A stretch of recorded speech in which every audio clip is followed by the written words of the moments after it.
Interference to the duties of a public servant, you're facing up to 6 months in jail and or a $2,000 fine. We're going to do probable cause. You have the right to remain silent. Anything you say can or will be used against you. You have the right to have an attorney present. If you cannot afford one, one will be appointed to you, sir. The officer was dispatched to an apartment in Harris County, Texas in response to a disturbance.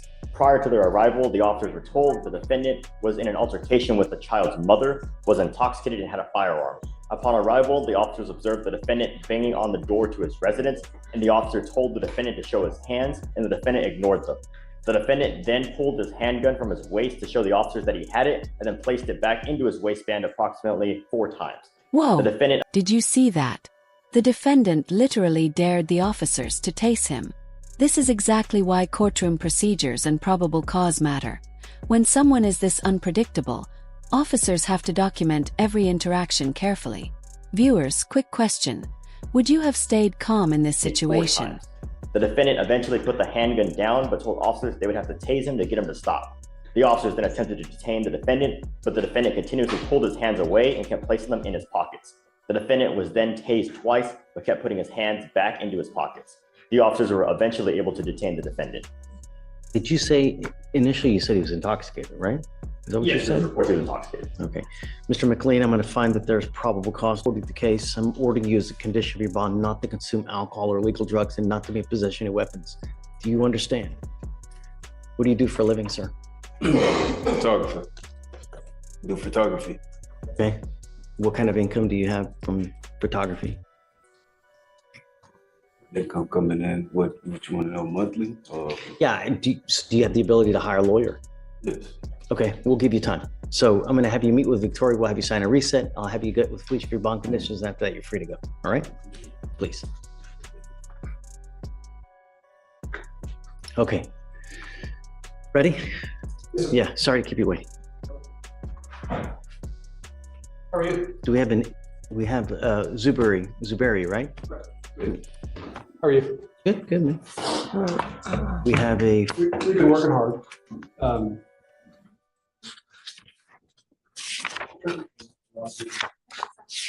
The case was filed late April. He had a retained lawyer in the beginning. He came to me middle of June. I subbed in late June. I had a couple settings.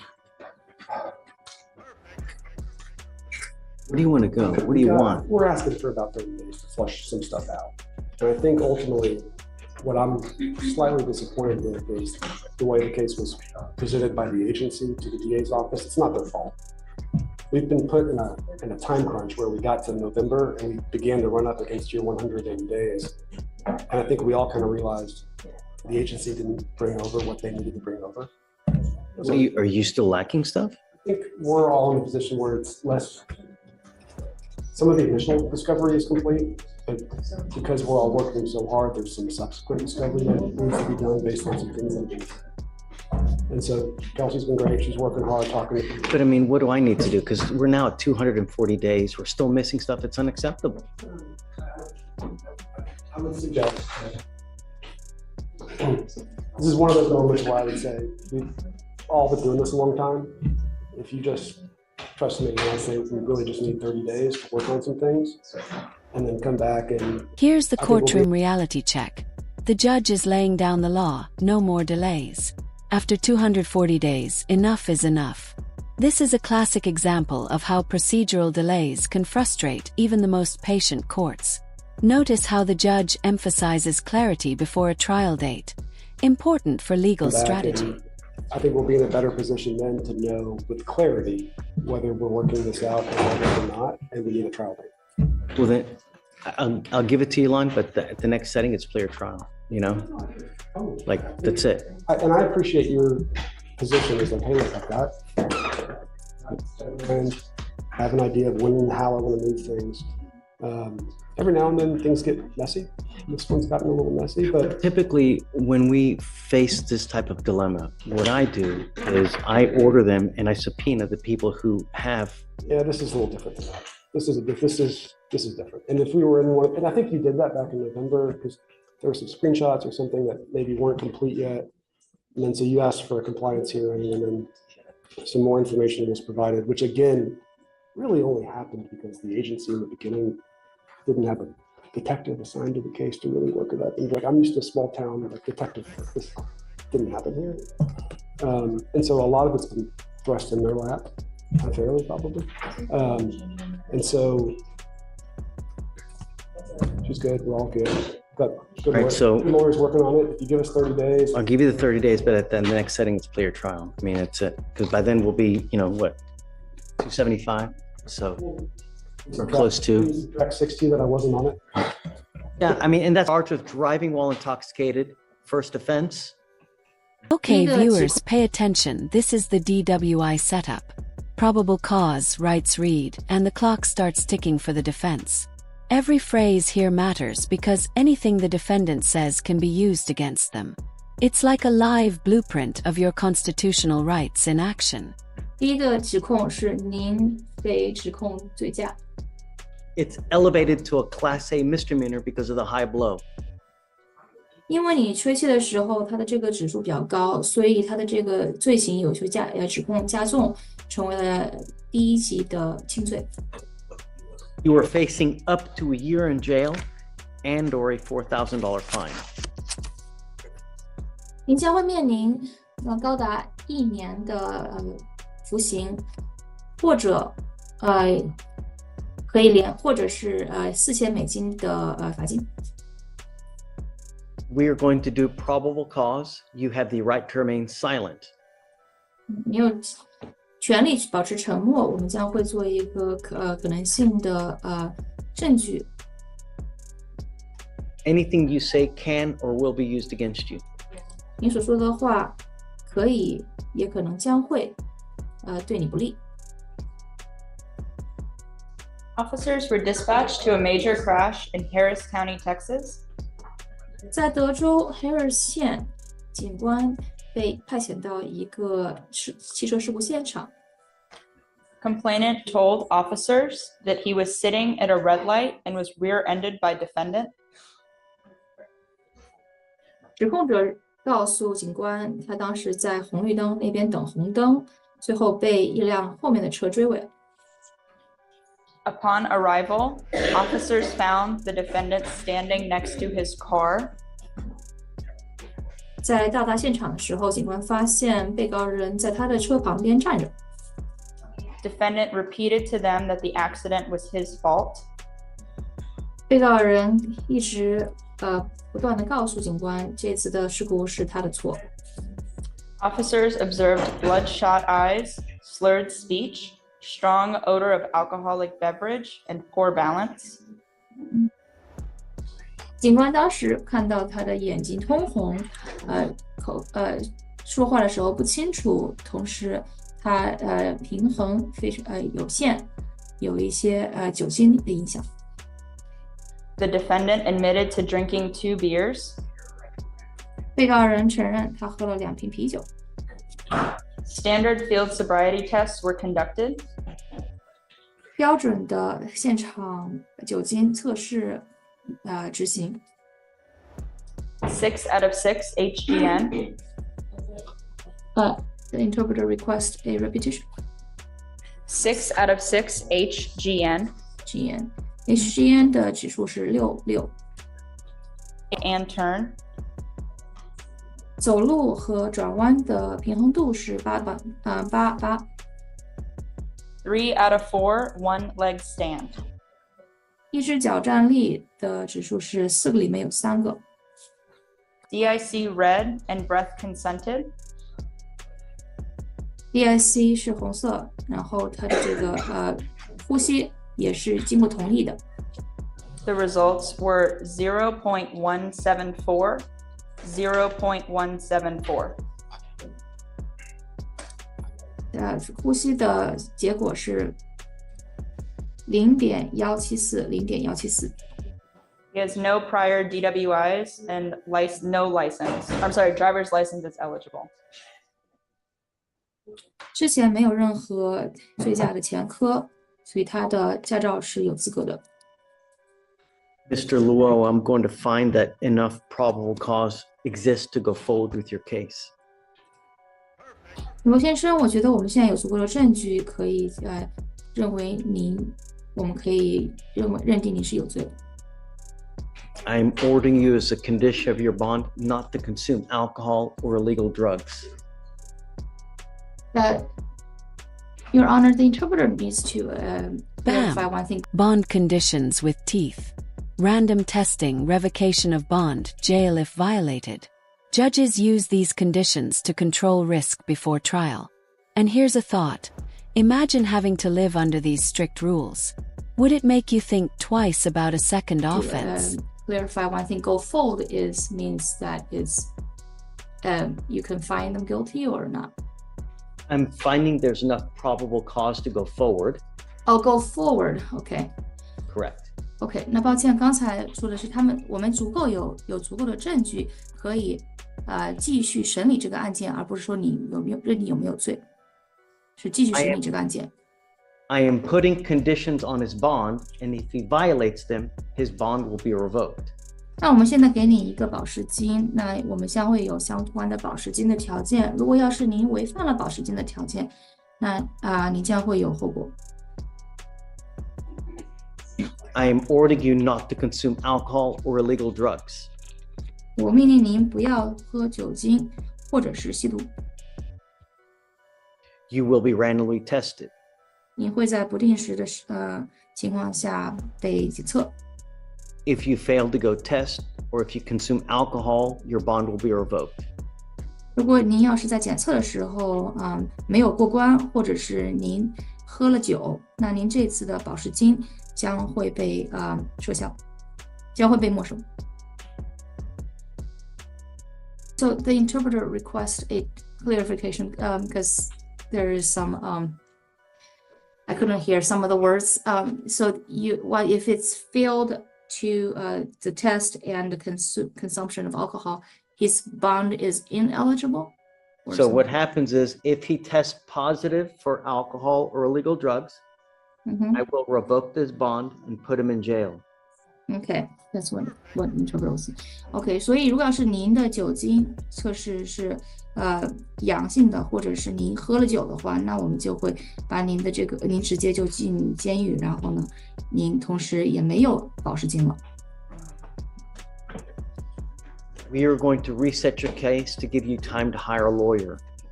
我将会给你时间去寻找律师，同时我们也将会让您的出庭日期重新安排。Do you have any questions? 有什么问题吗？因为我有三高，我从来不喝酒的，只是因为那天过节日，过圣诞节我喝了以后，都是已经5-6个小时以后才开的车，但是我不知道为什么这个车是这么高。我从来因为我有三高，每天需要吃药，我根本就不喝酒的人。Okay, so I have high blood pressure, diabetes, and high cholesterol, so I hardly ever drink. And that was during the Christmas holiday season. I drank very little. Ma'am, I don't talk about the case. No, that's the interpreter's job is to interpret for it. So it's not the interpreter interpreting, it was Mr. Law was talking. I don't want you to say it because he has the right to remain silent. Okay. Anything he says, they can use it against him.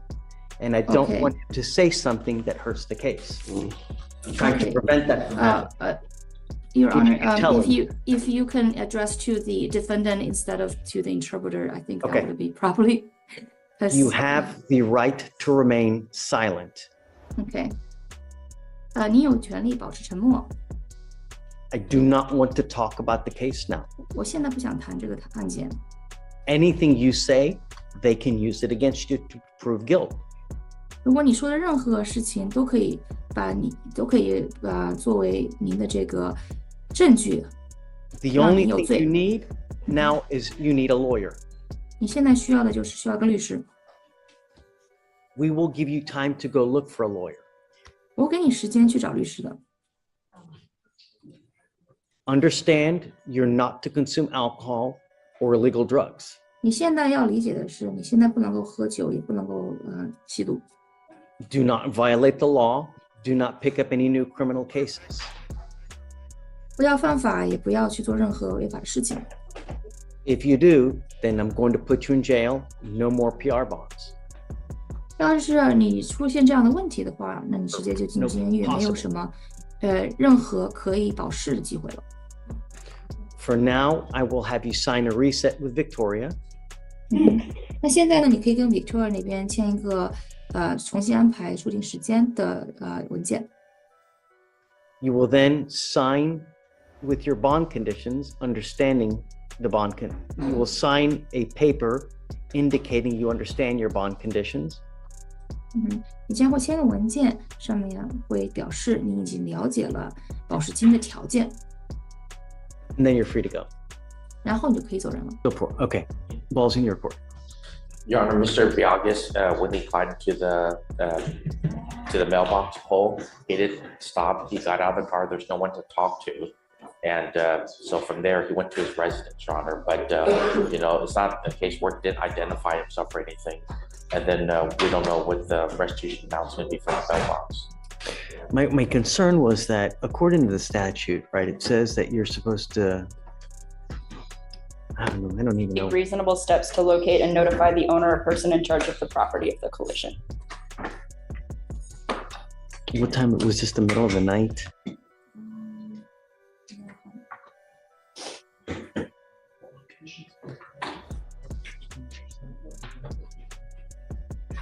$1:50 in the morning.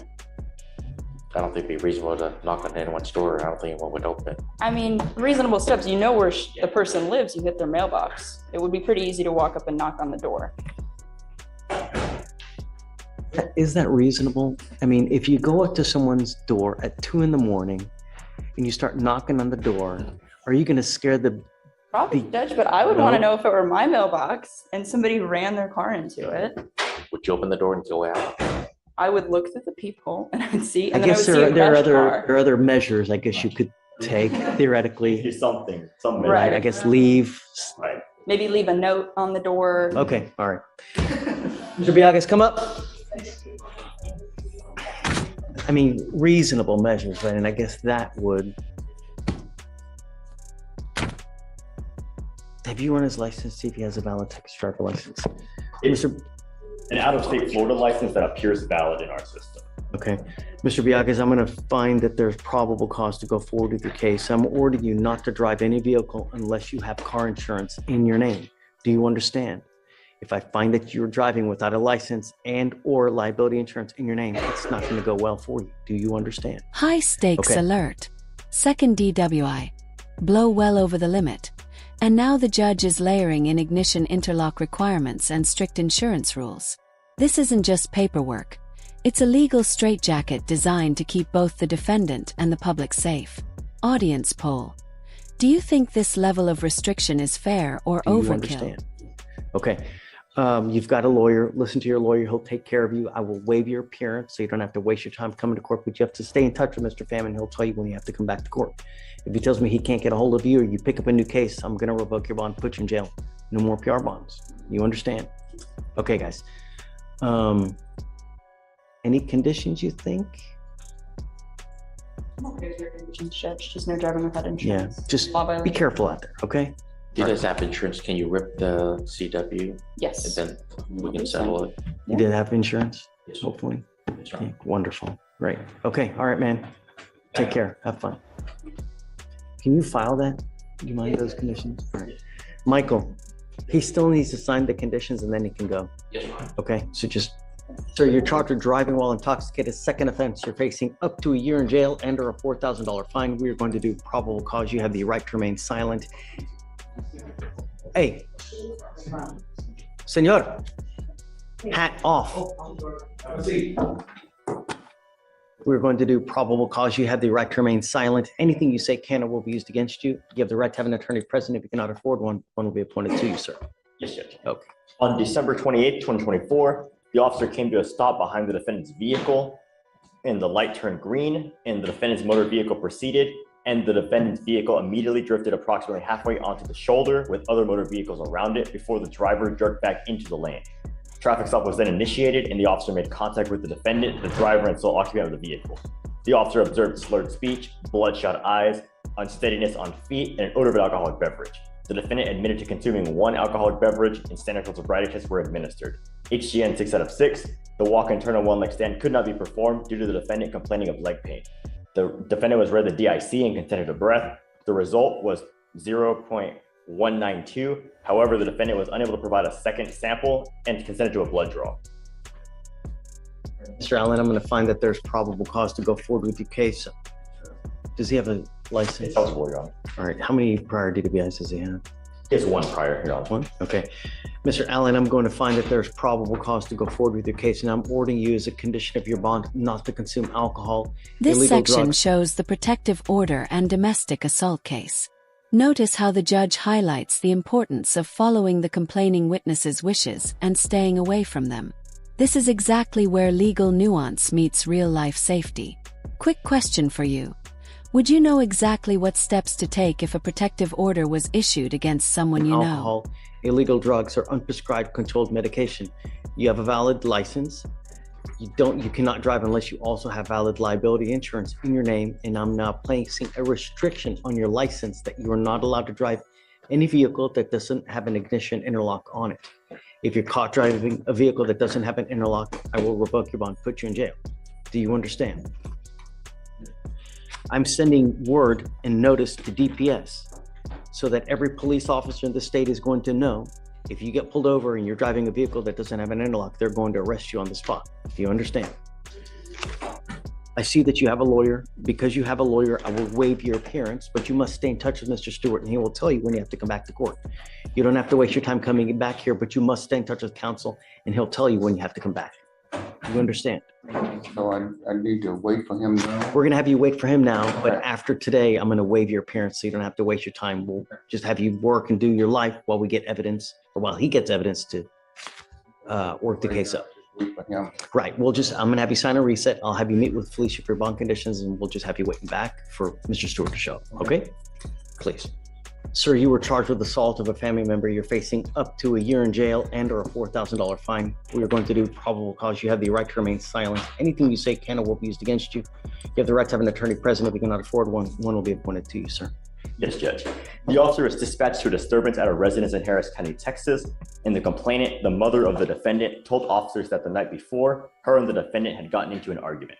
The defendant returned the next day to get his belongings, and the defendant walked up to the complainant with a fighting stance, and the complainant told officers that the defendant grabbed her wrist, causing pain and scratches, and attempting to pull her. The defendant stated, "No bitch, you're coming downstairs with me." The complainant pulled away, and the defendant then slapped her in the face, causing pain.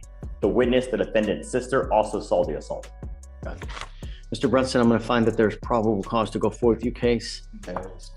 No, now's not the time. You will have the opportunity. Now's not the time. I'm just trying to find if there's enough probable cause to go forward.